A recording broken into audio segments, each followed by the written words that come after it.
there's a couple of things on the plate here. Just want to get your 10 cents worth on this. The soccer stadium is going to apparently show up on the ballot for the citizens of the city of St. Louis to vote on. MetroLink expansion tax is also there. And the folks at Scott Trade Center are saying, while we're at it, we need to kind of update our facilities. What are you hearing? Yeah, I would say that your description all sounds accurate there. The circuit court judge weighed in yesterday, and it was a very, very short, matter-of-fact hearing.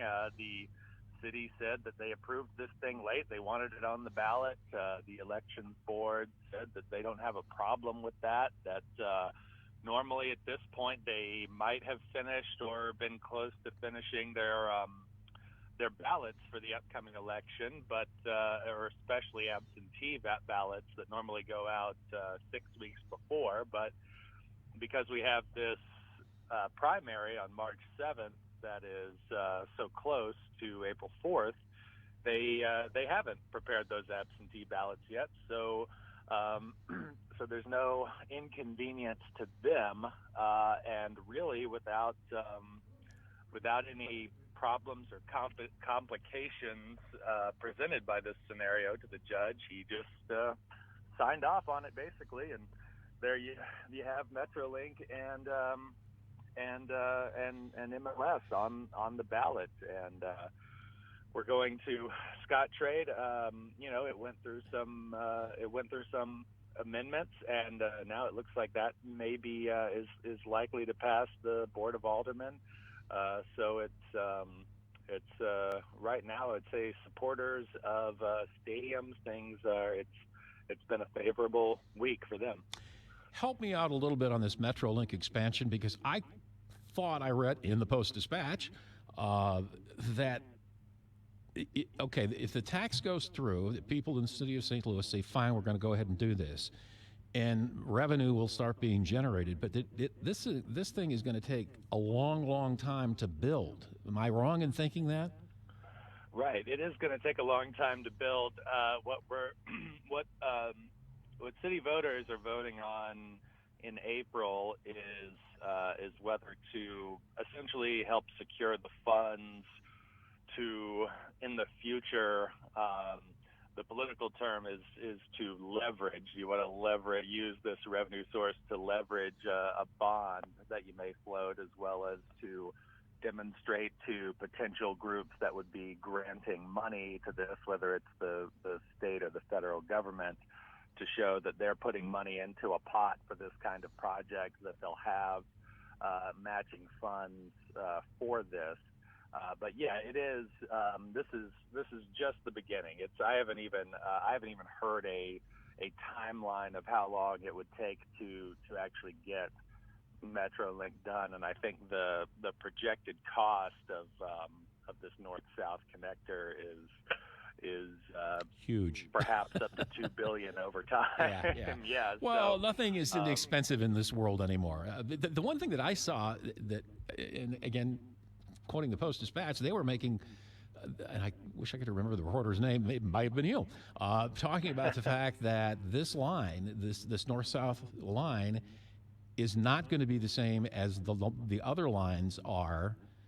And I just remember talking to Herb Kelleher of Southwest Airlines years ago, and he said, we made a conscientious decision to basically fly the same cotton-picking airplane. That way we got tires are all the same, brakes are the same, seats are the same, and so on and so forth. And now it looks like St. Louis is going to talk about expanding MetroLink and doing it in a totally different fashion, which is going to cost them more money.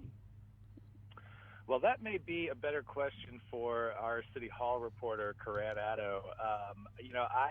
I've been more strictly on the MLS thing, because MetroLink is tied in there. I've been involved, but as far as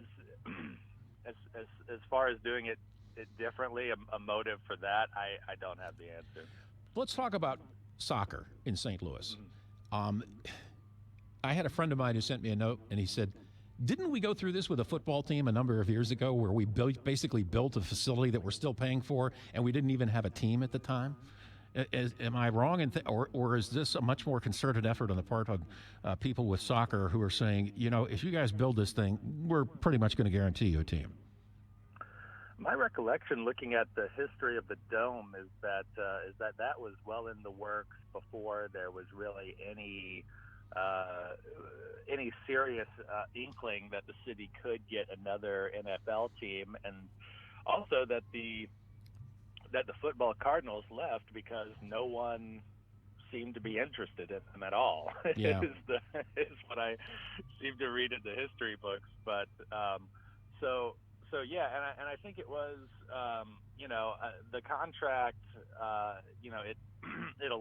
It gave a lot of room for the Rams to get out of here. I think every 10 years the Rams got to say this is what they want, right, upgraded to the facility and have there was so much going on there now, and you still have the legal fight over the practice facility.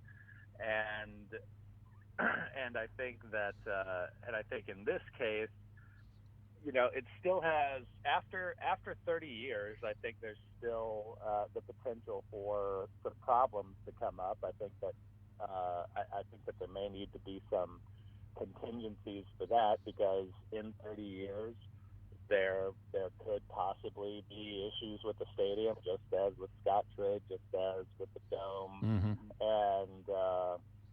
And some people have complained. Some at the Board of Aldermen have said, why didn't we all kind of knew this would happen. Why didn't we have some? Why weren't we already putting money into an account for these future costs? And everybody just kind of scratched their heads and moved on. But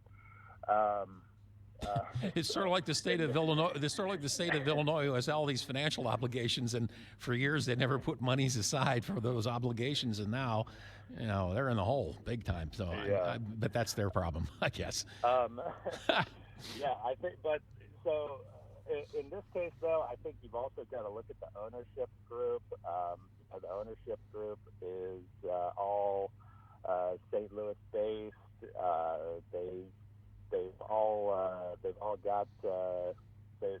I think that their motive for bringing a team here is, well, yeah, they like the sport, but I do believe that they're convinced that this is good for the city overall, regardless of, let's say, a team does happen, and whether or not we are having some kind of fight over how tight city funds are, and how we can continue to put more money into this stadium that the public already sank a bunch of money into. Mm-hmm. They genuinely believe that that this is going to be good for the city of St. Louis, and I think they take pride in representing the city. So as far as getting a team, I think that there's some good connections there. I think that they've known some of these MLS officials for quite a long time. I think Dave Peacock referenced that his first conversation with Don Garber, the MLS commissioner, about a team was about a decade ago. You've got the head, so the MLS has a expansion committee, a group of owners and investors that are sort of the stewards of this process. And at the head of that is Jonathan Kraft, the son of Bob Kraft, the owner of the Patriots, and they have a pretty good, my understanding is, relationship with Paul Edgerly, the majority investor in SCSTL, a Boston businessman, part owner of the Celtics. Mm-hmm. So there's, as well as I think there's some connections between other firms involved with SCSTL and U.S. men's soccer, other groups. So I think that this particular group of guys in St. Louis does have some personal and business connections to the people involved in this process who are making the decision. Don Garber has gone out of his way to talk about how St. Louis has all the soccer tradition, how there's some natural rivalries, that rivalries are absolutely something that they factor in because it generates interest in the sport. You might have people that were only passive soccer fans or not soccer fans at all, but they see a lot of energy and hype over, over Kansas City versus St. Louis or Chicago versus St. Louis, and that helps generate more interest in the sport. So realistically, though, how many teams is soccer looking to expand? I mean, obviously, St. Louis would be a market, but I've read that there are some other markets that are ramping up. They want to be considered for expansion. So, how much can Major League Soccer expand in this country, realistically and financially? I wonder. Well, right now, they're at 23 or 24 teams, and they're looking to add 4 spots. And there's 12 cities that have applied for those 4 spots.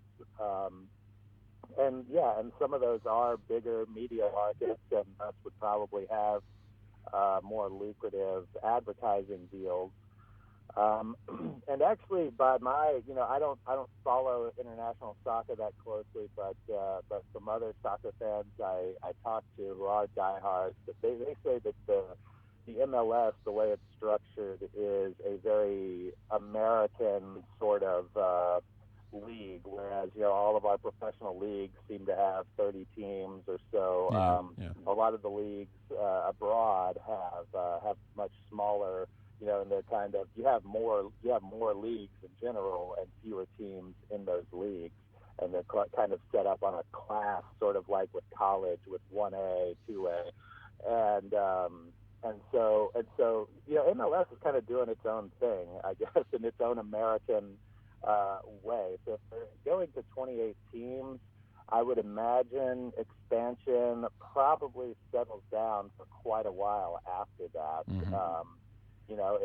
If it's working for them and they think they're going to make more money, then of course they'll expand again in the future. But I think once they get to 28 teams, they'll probably sit back for a while and see how what those new clubs are, what they're bringing and how they're growing and adding to the league. You've been a fountain of information, and I thank you for your time today. Hey, sure thing. Mike Falk, reporter with the St. Louis Post-Dispatch, joining us.